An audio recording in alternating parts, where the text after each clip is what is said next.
నమస్తే చిచ్చాజ్. ఇంత ఎంగేజ్ లో కూడా స్వప్న యాదవ్ ఇంత ఎంగేజ్ లో కూడా సదర్ తీస్తుంది. ఒక లేడీ అయ్యింది. ఒక్కసారి స్వప్న కోసం కూడా గట్టిగా వేసుకోవాలి. అండ్ సదర్ పండుగ అంటే కూడా మన తెలంగాణ రాష్ట్రంలో ప్రతి ఒక్కరికి ఇష్టమైన ఫెస్టివల్ దివాళీ కాగానే. అండ్ ఇలాంటి పండుగని స్వప్న యాదవ్ లీడ్ చేస్తూ ఒక ఫీమేల్ అయ్యి ఇంతమంది క్రౌడ్ ని గ్యాదర్ చేసి ఇంత ఘనంగా సక్సెస్ఫుల్ చేస్తున్నందుకు very congratulations Swapna. And year by year నీ సదర్ ఇంకా పెద్దగా అవుతా ఉండాలి, నువ్వు చాలా డెవలప్ అవుతూ ఉండాలి. అండ్ చాలా హ్యాపీగా ఉన్నది. Thank you so much.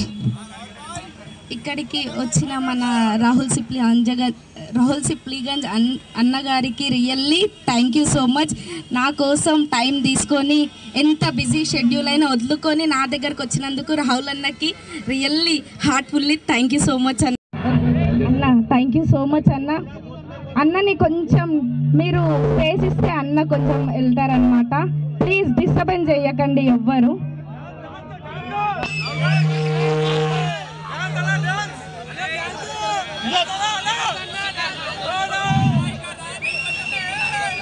మీ అందరి కోసం రియల్గా మన రాహుల్ అన్ననైతే ఇక్కడికి పిలిపించిన అన్న చాలా బిజీ షెడ్యూల్లో ఉన్నారు.